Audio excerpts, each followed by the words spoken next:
I play a character on Major Crimes called Buzz Watson, and he is a civilian techie working for the LAPD under the auspices of Major Crimes.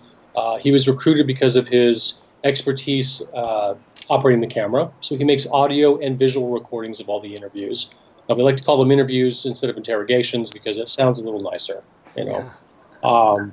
And over the past, I'd say, 5 or 6 years, he's been looking to open up the cold case of his father and uncle, who were both murdered when he was 11. And trying to do that, he became a reserve officer. So he is a police officer in everything but the pay. And he was able to gain access to these files, and he eventually solved the cold case and brought to justice the guy who killed both of them. So that's what he does.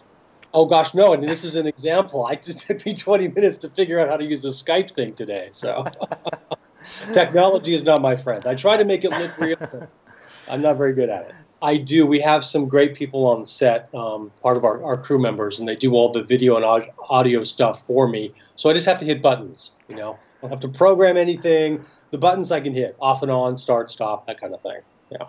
It's getting a little grittier this season than it has been in the past. And it's a lot more action going on. The end of this season, I can tell you, is going to be explosive. For no other words. That's the only one I can use right now. I love that my character's been getting so much more to do. You know, for so long he was sort of in the background, just saying, "Yes, ma'am," "No, ma'am," bringing coffee, kind of passing through in the background. And now he's actually got storylines. So that's really satisfying for me as an actor. Oddly enough, people would probably find this a strange pairing, but Raymond Cruz and I have become very, very good friends. So if you can imagine Tuco and myself out and about trolling through antique shops and resale places, yeah, he's been my best buddy. He was my best man at my wedding. I worked for them for 4 years, and I started collecting probably about 20 years ago. And I have about 3,500 pieces in my collection right now. Yeah, most of it's in storage in Palm Springs, but some of it's up in my house, and I've been slowly but surely trying to get it all into one location so that it doesn't overwhelm my house anymore. A lot of it's small stuff like stir sticks and matchbooks and advertisements, but I also have pieces of the inside of the aircraft. Curtains from the lower lounge from the 1950s. I've got a beautiful piece that was on one of the bulkheads.